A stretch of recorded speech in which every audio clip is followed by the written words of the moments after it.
अनुज, IT के इस move को कैसे रीड करना चाहिए? क्या ये एक सिर्फ ट्रेडिंग स्विंग है?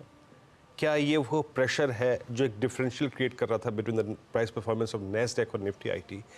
क्या सिर्फ इसे एक स्विंग समझ के खेल करके निकल जाना चाहिए, या फिर दूसरे लिहाज से अगर मैं पूछूं तो वैल्यू बायर के लिए ये एक अच्छा जोन है, ये ओवरसोल्ड ट्रैजेक्टरी निफ्टी आईटी? बिल्कुल वीरो, देखिए सबसे पहले तो आईटी का 200 डे मूविंग एवरेज प्लेस्ड है 33,800 पर।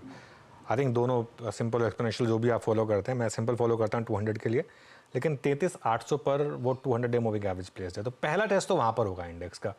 कोई भी इंडेक्स एक नॉर्मली पहले 200 डे मूविंग एवरेज को एक टेस्ट करेगा। उसके बाद आप देखिए एक नीचे एक लाइन चल रही है 50 डे मूविंग एवरेज की, और 50 डे मूविंग एवरेज है करीब करीब 34,479 पर, ठीक है ना। इसको अब 34,479 और 200 डे मूविंग एवरेज 33,800 के आसपास है। तो ये एक इंटरेस्टिंग चीज़ होगी कि अगर तो ये इसको डेथ क्रॉस को अवॉइड करे, ये एक इम्पॉर्टेंट होगा। और एक नॉर्मली वहाँ पर मुझे लग रहा है एक टेस्ट होगा निफ्टी आईटी का। लेकिन इस मार्केट में अगर एक स्पेस है जहाँ पर थोड़ी वैल्यू है, वो आईटी है। और जो गुरांग ने भी बोला, बिल्कुल आई अग्री कि जो बहुत स्टॉक्स पिटे हैं, फॉर एग्जांपल कोफोर्ज उस दिन बहुत ज़्यादा पिट गया था। अब ऑब्वियसली आपने फाइनेंशियल एडवाइजर से पूछेगा, लेकिन ऐसे स्टॉक्स पर आप फोकस कर सकते हैं। आई थिंक इन्फोसिस ने 4 क्वार्टर से एक ही स्टोरी दोहराई है।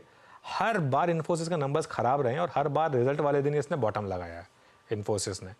तो ये मेरे ख्याल से एक स्पेस है जहाँ पर अगली डिप पर आप शायद बाय करें, या फिर यहाँ पर एक बास्केट अप्रोच बनाएं।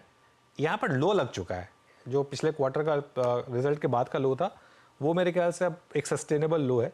और आगे 3 महीने यहाँ पर मुझे लग रहा है अच्छे खासे मूव आपको देखने को मिलेंगे निफ्टी आईटी में। क्यों? क्योंकि अब जो रेट कट है ना, वो यूएस में अब रियलिटी बनता जा रहा है, और अगर ये होगा तो बड़ी रैली आएगी आईटी स्टॉक्स में। हाँ,